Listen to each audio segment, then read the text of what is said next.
Okay, here's the results of what I've been cutting in May. There's quite a bit here, so hopefully I can get through it all without forgetting some of the stuff, because I think last month I forgot a piece or two. So let's dive in. At the top, this is a whole bunch of Tennessee agate. You'll see more details on that. It's its own separate video. Down here is a piece of Brazilian that I previously slabbed, and I stuck it in a slab grabber and decided to finish slabbing it the rest of the way. Here's a Mexican coconut. They had put some kind of coating on it, so I was trying to sand it off. That didn't work. So then I thought, okay, well, I'll cut a slab off. Unfortunately, it popped out of the saw. So now I'm gonna have to try and finish this with the trim saw. Here's a nice little piece of Maury Mountain moss agate. I took an end off. It's not bad, it's got a clear spot in it. I didn't set it in the saw very well, so I just took a thin slab. Maybe I can make a guitar pick or something out of that. And then here's the rest of it. Decent little display piece. Polish it up and give it away to the kids. Here's a small piece of wood, probably Rogers Mountain. Took a few slabs off of it. Here's another piece of wood. This one has herringbone all through it. This one's really nice. This will be good cabbing material. I will probably put this in the slab grabber or glue it to a block of wood and take another couple slabs off of it, because the pattern in here is really good.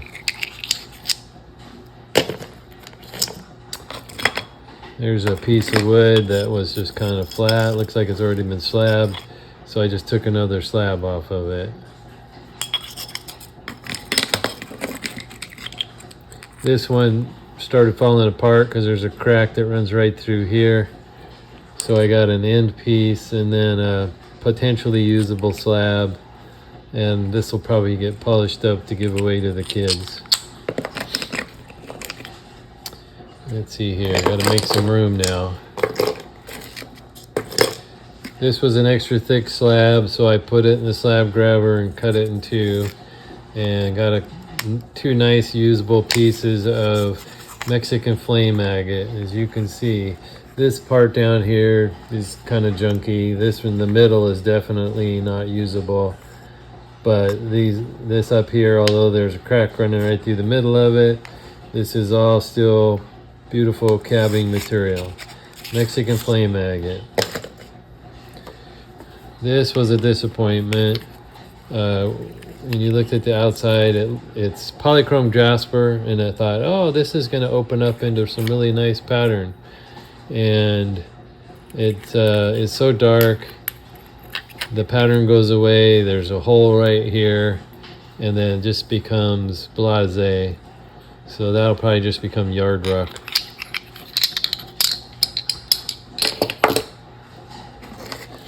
So here's the end pieces of a nice little limb cast. I'm going to polish both ends of it.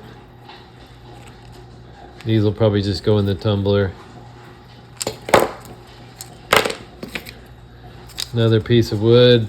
From the outside, you can see definite wood pattern. So I thought, all right, I'll cut some slabs off of it. I think this is also Rogers Mountain. They're okay. Not what I would say spectacular. Not compared to, the herringbone, but potentially usable. Okay, let's see here. I'm slabbing up a piece of Brazilian for a friend. Here's a couple slabs off of it. It's got a few fractures in it, but those are for him to deal with. Now here's a piece of obsidian, and it has some really nice pattern to it, so I cut it into a stand-up because, come on, it's got some really interesting double flow pattern to it.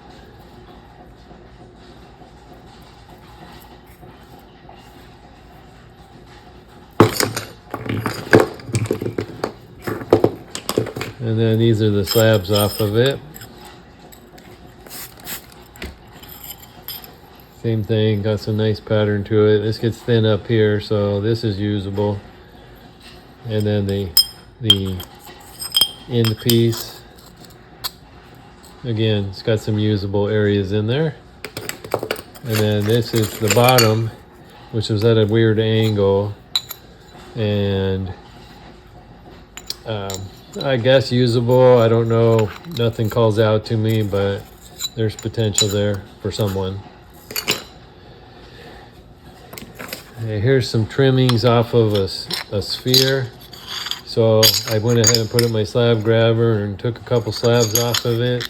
It's awfully dark, so I don't know if it's anything interesting or not. I might just break it up and put it into the tumbler. Now, here's a piece of gold sheen obsidian, if I can get the pattern right. It's in there somewhere, down in this area. So I put it in the saw and took a couple slabs off of it. There, the pattern is starting to light up. You can see it winking at you now.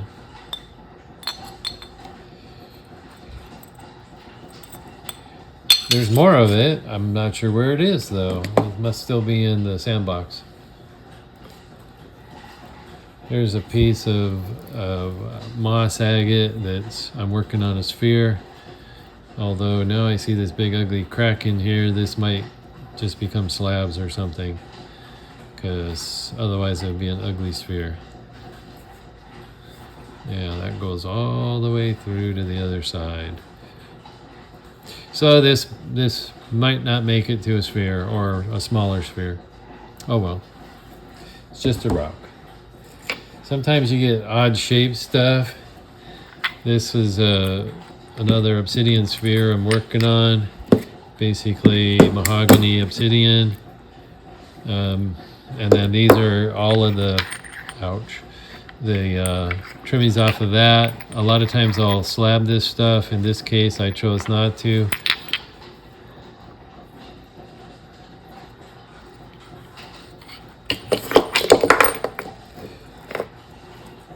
This one had some visible rainbow running through it. So I took a couple slabs off of it.